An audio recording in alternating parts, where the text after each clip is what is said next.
ഇയ്യോബ് 2:6. ഇതാ അവൻ നിന്റെ കയ്യിലിരിക്കുന്നു. ഇയ്യോബിനെക്കുറിച്ച് സർവശക്തനായ ദൈവത്തിന് ഉറപ്പുള്ള ഒരു സാക്ഷ്യമുണ്ടായിരുന്നു. നിഷ്കളങ്കൻ, നേരുള്ളവൻ, ദൈവഭക്തൻ, ദോഷം വിട്ടകലുന്നവൻ. അത്രയ്ക്കുറപ്പുള്ള ഒരു വ്യക്തിയെയാണ് ഒരു ചെറിയ പരീക്ഷണത്തിനായി സാത്താൻ്റെ കയ്യിൽ ഏൽപ്പിച്ചത്. മാനുഷിക കണ്ണുകൾ കൊണ്ട് നോക്കുമ്പോൾ ഇയ്യോബ് കടന്നുപോയത് അതികഠിനമായ ശോധനയിലൂടെയാണ്. തൻ്റെ മക്കളും തനിക്കുള്ളതെല്ലാം നഷ്ടപ്പെട്ടു. തൻ്റെ ദേഹം മുഴുവൻ വല്ലാത്ത പരുക്കളാൽ ബാധിക്കപ്പെട്ടു. സാധാരണ പരുക്കളല്ല, അസാധാരണമായതാണ് ഉണ്ടായത്. എന്നാൽ അവിടെയൊന്നും ഇയ്യോബിൻ്റെ വിശ്വാസത്തിനോ ദൈവത്തെക്കുറിച്ച് തനിക്കുണ്ടായിരുന്ന ബോധ്യത്തിനോ ഉറപ്പിനോ ഒരു മാറ്റവും സംഭവിച്ചില്ല. ദൈവത്തിനും താൻ എന്താണ് ഇയ്യോബിൻ്റെ ജീവിതത്തിൽ ചെയ്യുവാനായി പദ്ധതി ഇട്ടിരിക്കുന്നതെന്ന് നന്നായി അറിയാമായിരുന്നു. നഷ്ടപ്പെട്ടതൊക്കെ ഇരട്ടിയായി മടക്കി കൊടുക്കുവാനായി ദൈവം എല്ലാം സംഗ്രഹിച്ചു വച്ചിട്ടാണ് തൻ്റെ ഭക്തനെ ശോധനയ്ക്കായി സാത്താൻ്റെ കയ്യിലേൽപ്പിച്ചത്. ഇയ്യോബിലുള്ള കർത്താവിൻ്റെ കോൺഫിഡൻസ് വളരെ വലുതായിരുന്നു.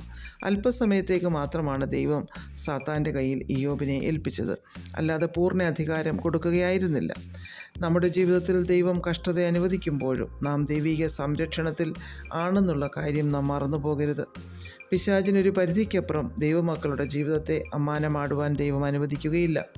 നമുക്കായി ദൈവം ഇരട്ടി അനുഗ്രഹങ്ങൾ ഒരുക്കി വച്ചിട്ടാണ് നമ്മെ ദൈവം അല്പസമയത്തേക്ക് ശോധനകൾക്കായി വിട്ടുകൊടുക്കുന്നത്. അപ്പോഴാണ് യേശു കർത്താവിന് നമ്മിൽ എത്ര കോൺഫിഡൻസ് ഉണ്ട് എന്ന് നമുക്ക് മനസ്സിലാകുന്നത്.